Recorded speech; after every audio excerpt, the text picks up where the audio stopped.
부활절이 되면 제일 먼저 생각나는 말씀 중에 하나입니다. 오늘 본문이 나는 부활이요 생명이니 나를 믿는 자는 죽어도 살겠고 살아서 나를 믿는 자는 영원히 죽지 아니하리니 이것을 내가 믿느냐. 이 말씀은요, 예수님과 마르다의 대화 속에서 나온 겁니다. 놀라운 계시가, 부활 계시가 마르다와의 대화 속에서 나오는데, 근데 이 두 분의 대화를 자세히 살펴보면 마르다가 가지고 있는 부활에 대한 이해와 예수님이 가지고 전하려고 하시는, 알려주시려고 하시는 부활에 대한 이해가 같은 것 같아요? 다른 것 같아요? 다르다는 것을 금방 알게 됩니다. 그래서 오늘 우리가 이제 부활절을 맞이해서 마르다가 이해하고 있는 부활에 대한 말씀들을 살펴보고 예수님이 전하시려고 하고 알려주시려고 하시는 이 부활에 대한 계시를 잘 한번 살펴보아서 우리 가슴 속에 마르다의 부활이 아니고 예수 그리스도의 부활에 대한 이 계시가, 이 진리가 다시금 새겨지는 그런 잘 박힌 모처럼 새겨지는 은혜의 시간이 되시기를 축복합니다. 이 예수님과 마르다의 부활에 대한 이 말씀은 어떤 배경을 가지고서 배경 속에서 이루어지고 있는데, 그 배경이 뭐냐면 마르다의 오라버니 나사로의 죽음 때문에 지금 이런 대화가 이루어지고 있는 것입니다. 여러분, 이 성경을 보시면 예수님께서 이제 예루살렘에 올라가시는, 절기를 따라서 올라가시는 그런 일들이 있는데, 그럴 때마다 어디에 기거를 대부분 하시냐면 베다니에 있는 이 나사로의 집, 마르다와 마리아의 집에 기거를 하십니다. 마지막 때도 그러셨죠. 그래서 예수님이 나사로와 마르다, 마리아를 굉장히 사랑했습니다. 그리고 이 세 자매도 주님을 잘 따랐어요. 그래서 주님과의 친한 사이예요. 친밀감 있는 사이예요. 그래서 예루살렘에 올라오면 주님께서 이 나사로의 집에 거주하셨는데, 참 이 말씀을 보면서 그런 생각이 들어요. 아, 나도 주님과 친했으면 좋겠다. 그래서 주님이 언제든지 우리 집에 오시고 마음 집에 오시고 나도 언제든지 주님과 친밀하게 대화하는 그런 사이가 됐으면 좋겠다. 여러분 모두가 그렇게 되시길 바랍니다. 사모하는 거죠. 그래서 참 편안하게 그렇게 사랑을 나누고 교제를 나누는 그런 가정이었습니다. 그런데 이 나사로는 남자입니다. 제가 세 자매라 그랬는데 형제예요. 근데 나사로가 어느 날부터 아프기 시작합니다. 그래서 중병이 들어요. 마리아와 마르다가 어떻게든 고쳐보려고 하지만 잘 회복이 안 됩니다. 그래서 위독해지게 되는데 예수님께 빨리 오셔서 좀 고쳐달라고 사람을 보내게 됩니다. 근데 예수님이 그걸 듣고도 곧바로 움직이시질 않고 오히려 이틀이나 더 유합니다. 지체를 합니다. 그러면서 주님께서 그때 나사로의 죽음에 대해서 하셨던 말씀이 있습니다. 요한복음 11장 4절이에요. 한번 보실까요? 예수께서 들으시고 이르시되 이 병은 죽을 병이 아니라 하나님의 영광을 위하며 하나님의 아들이 이로 말미암아 영광을 받게 하려 함이라 하시더라.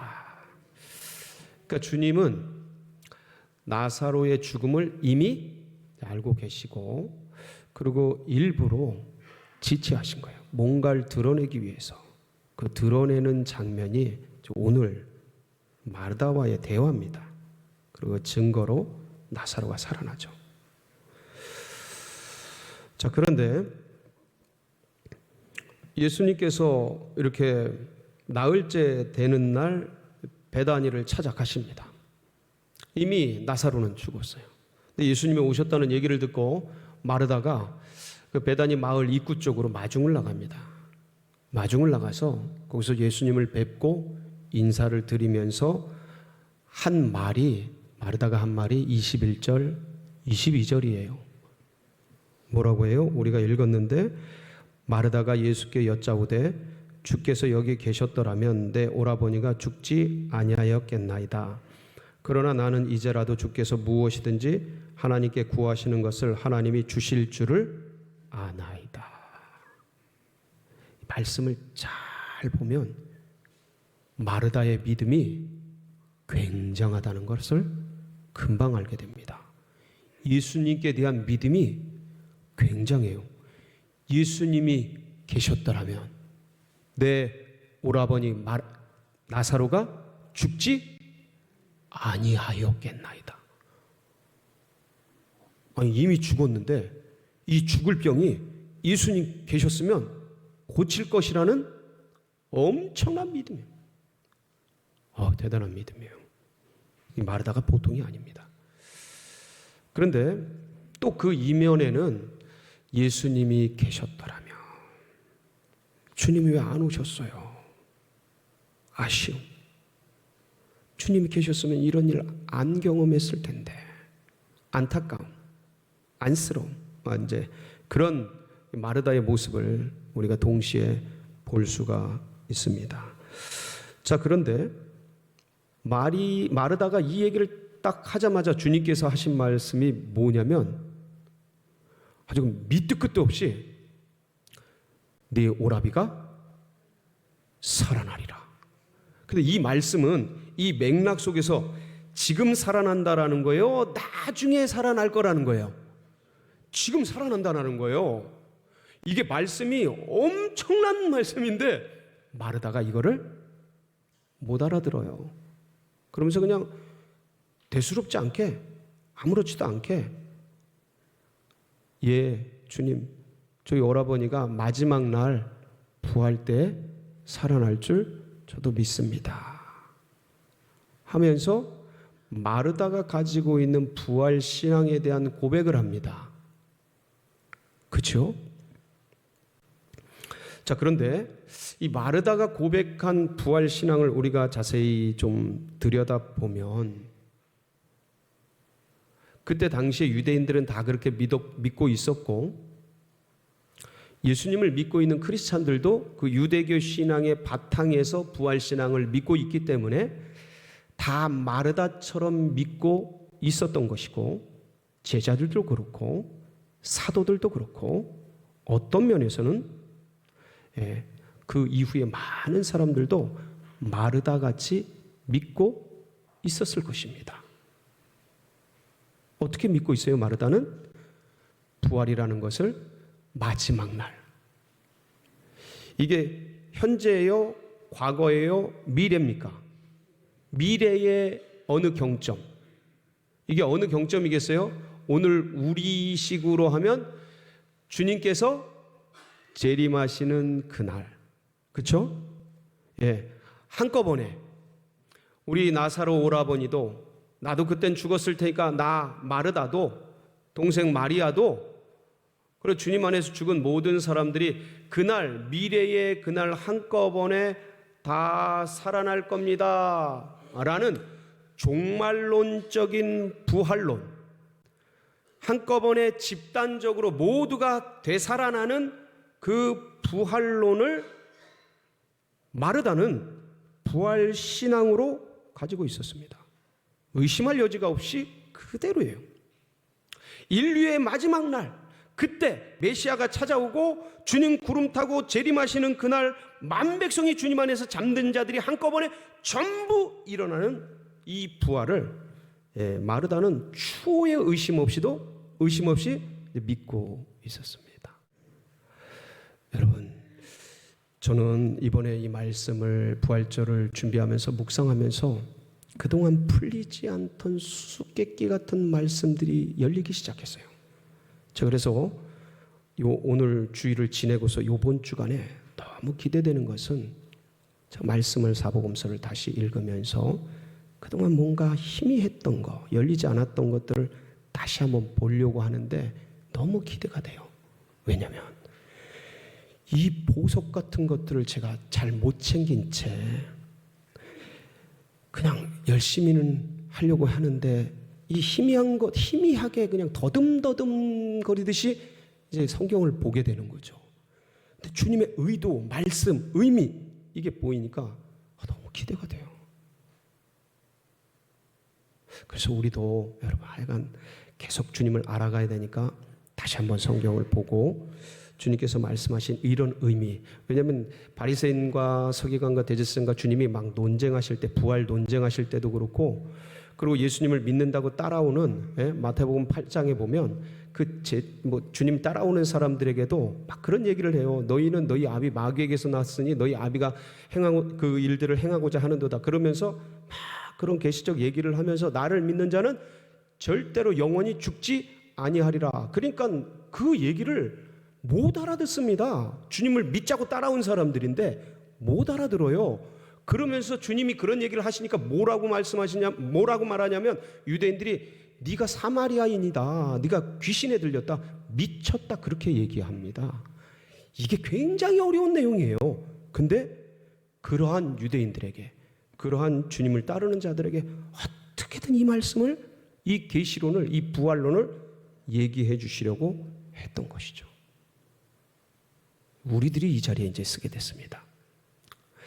저도 마르다처럼 믿어왔습니다. 추호의 의심 없이. 이렇게 부활론을 이해를 하질 못했어요. 미래에 일어날 일, 그리고 미래에 일어날 그 일을 지금 여기서 선취된 것으로 믿고 생각하며 그렇게 부활신앙으로 살아가자라는 그런 믿음으로 살아왔죠. 틀린 건 아닙니다만 약간의 오해가 있죠. 왜냐하면 아직 일어나지 않은 그 부활을 지금 여기서 일어났다고 믿고 기대하고 소망하면서 그렇게 살아가려는 믿음이 부활신앙이라면, 지금 그게 우리의 부활신앙이라면, 주님은 이미 일어난 부활, 그거를 확증하면서 살아가라. 그리고 그걸 증거하는 게 육적인 부활이다. 이걸 깨달은 게 마가의 다락방의 오순절 사건이에요. 성령의 역사 속에서 주님이 영생이셨네, 주님이 부활이셨네. 이걸 아니까 이들이 죽음이 두렵지 않은 거예요. 막 뛰어나간 거죠. 그 역사 속에서 사실 어떤 면에서 이 마르다의 부활론은 지금 우리 시대에 우리들이 보편적으로 다 가지고 있는 그러한 부활론일 수 있습니다. 부활에 대한 믿음일 수 있어요. 저도 그렇게 믿어왔고요. 이게 뭐 틀린 게 아닙니다. 이건 종말적으로 이루어질 거니까 이건 육적 부활이에요. 그렇죠? 예, 반드시 그렇게 되어집니다. 일시에 종말적으로 다 되어집니다. 그런데 여러분, 이때 당시의 부활론뿐만 아니라 천국론도, 이 유대인들은 천국이 그날 그때의 미래의 종말에 한꺼번에 이루어질 그 사건으로 그렇게 알고 있었어요. 천국에 대한 것도. 근데 예수님은 그들에게 그게 아니고, 천국은 여기 있다 저기 있다, 그날 그때 거기서 이루어지는 게 아니고 네 마음에 있느니라 이러면서 인격적인 천국, 그러니까 예수님을 믿을 때 거기서 천국이 이루어지는, 그래서 그 어디나 하늘나라가 되고 천국이 되어지는 이 심령 천국, 영적 천국, 개인적으로 영접해서 누리게 되는, 예수로 말미암아 누려는 그 천국, 그게 진짜 천국이라는 거예요. 그러면서 이제 주님께서 천국론에 대해서도 바리새인들이 이해를 못하니까 자꾸 얘기를 하시는데, 이 부활론도 어떤 면에서는 우리 이 시대를 살아가는 우리들도 앞에서 전승되어 온 그러한 것들을 우리가 믿다 보니까 어떤 면에서는 마르다 같이 믿어왔다고 볼 수 있을 겁니다. 틀린 게 아니에요. 근데 그것은 육적 부활이고, 진짜 주님이 전하시려고 하는 건 뭐예요? 아담 안에서 죽은 그 영이 누구에게서 살아난다? 예수 그리스도를 믿을 때 죽은 그 영이 살아나는 영적 부활이 진짜 부활이다라는 거예요. 그러니까 제자들이 이거에 미친 거야.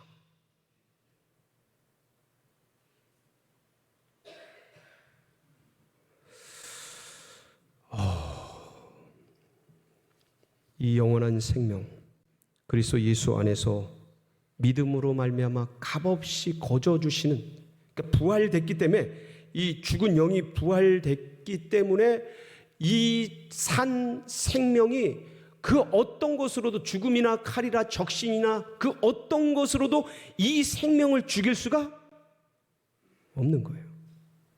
우리의 인격의 모자람이 그 생명을 죽일 수 없는 거예요. 나의 부족한 믿음이 그 탄생한, 살아난 그 생명을, 부활한 그 생명을 죽일 수 없는 겁니다.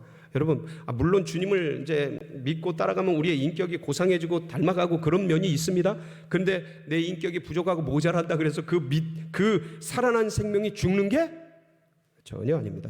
죽어도 못 죽입니다. 죽어도 못 죽어. 예, 이게 주님이 우리에게 주신 영적 부활의 생명입니다.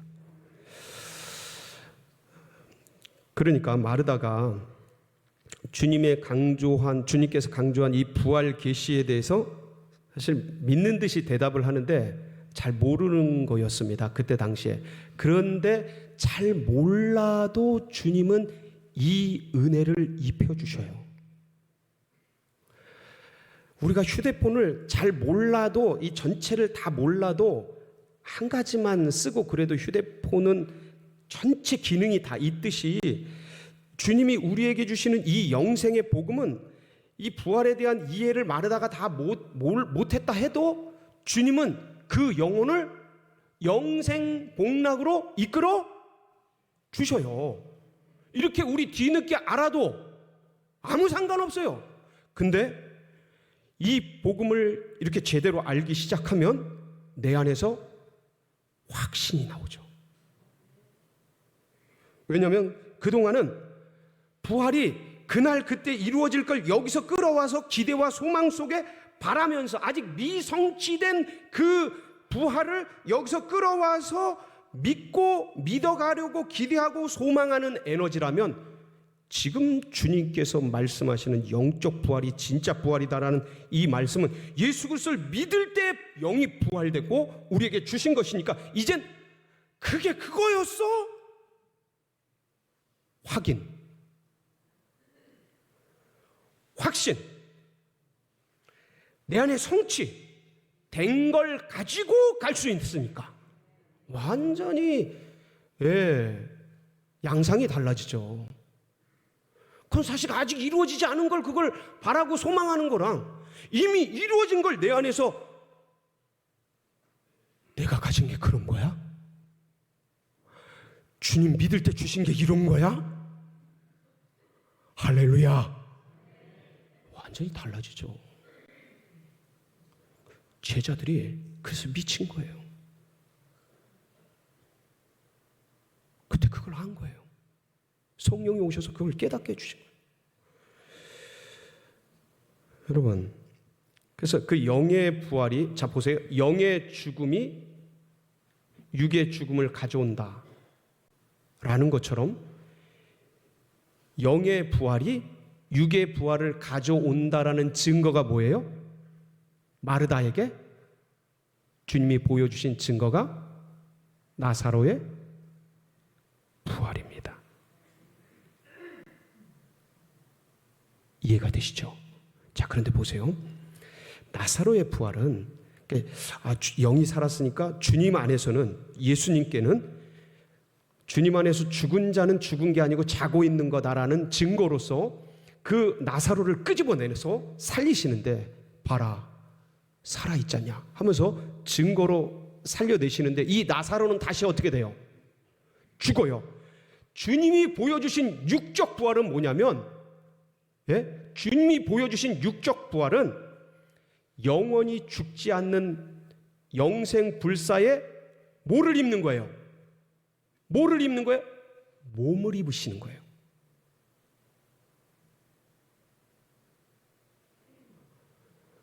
주님이 살아나실 때 완전히 영생 불사의 몸으로, 그래서 부활의 첫 열매. 그러니까 우리는 영은 살아난데 근데 또 이 육신 입으면 또 죽잖아요. 그렇죠? 그래서 주님의 몸을 입는 거예요. 그걸 보여주신 게 주님의 부활이에요. 육적 부활. 그러니까 이게 얼마나 신비로워요.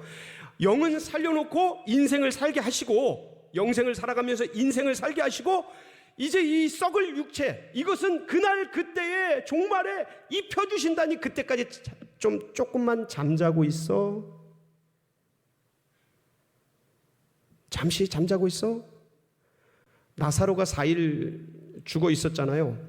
주님 안에서는 4일을 잠자고 있든 40년을 잠자고 있든 400년을 잠자고 있든 4000년을 잠자고 있든 시간을 초월해 계신 주님이기 때문에 그런 숫자에 불과하지 아무 차이가 없어요. 그러니까 주님 안에는 모든 예수 안에 있는 사람들이 다 죽은 게 아니고 뭐 하고 있는 거예요? 잠자고 있는 거예요. 다 살아있는 거예요. 그래서 그 말씀을 바리새인들과 사두개인들과 부활 논쟁을 할 때, 예? 뭐 첫째 남편이 뭐 같이 있고 둘째가 죽고 셋째가 죽고 넷째가 일곱째가 죽었는데 그 부활 때 어떻게 되겠습니까? 이 부활 논쟁을 할 때 주님께서 그 얘기를 하시는 거야. 하나님은 아브라함의 하나님이요 이삭의 하나님이요 야곱의 하나님이라. 하나님은 죽은 자의 하나님이 아니라 산 자의 하나님이라. 아브라함, 이삭, 야곱은 죽은 거예요, 산 거예요? 살아있다라는 거예요. 몇 천 년이 지났는데 주님 안에서 죽은 자들은 죽는 게 아니고 잠자고 있는 거예요. 살아있는 거예요. 이 얘기를 하신 거고, 그래서 그날 그때에 다 흙이 되고 가루가 된 그 몸이, 죽을 몸이, 그리고 땅의 몸이, 육신의 몸이 이제 육체 부활 때에 예수 그리스도의 몸처럼 영생하는 몸으로 놀랍게 변화되는 역사가 일어나게 되는 겁니다. 사랑하는 성도 여러분, 주님께서 나사로를 부르십니다. 나사로야, 나오너라. 부활이신 주님께서 명하시니 잠자던 나사로가 동굴에서 일어나 나오게 됩니다. 어떤 면에서는 우리의 몸, 우리의 마음, 우리의 영혼, 이 세상살이 하면서 우리들은 많이 눌리고 지치고 쓰러지고 엎어지고 좌절되고 낙담되고 상처와 응어리와 한 속에서 던져져서 동굴 속에 내 영혼이, 내 마음이, 내 인생이 들어가 있을 수 있습니까? 없습니까? 여러분, 그때마다 부활의 능력과 권세를 가지고 계신 여러분이에요. 이미 주님께서 영접할 때 그 능력을 주셨어요. 그래서 명하세요. 힘들어하는 내 영혼에게, 고난 속에 들어가 동굴 속에 들어가 있는 내 심령에게 명하세요. 나사로야, 나오너라. 최봉수야, 나오너라. 개똥아, 나오너라. 그때 이 영의 말씀을 듣고 그 굴 속에서 살아 나오게 될 줄 믿으시기 바랍니다. 이게 부활신앙이에요. 이 믿음 붙들고 승리하는 우리 성도님들 되시길 축복합니다. 같이 기도하시겠습니다.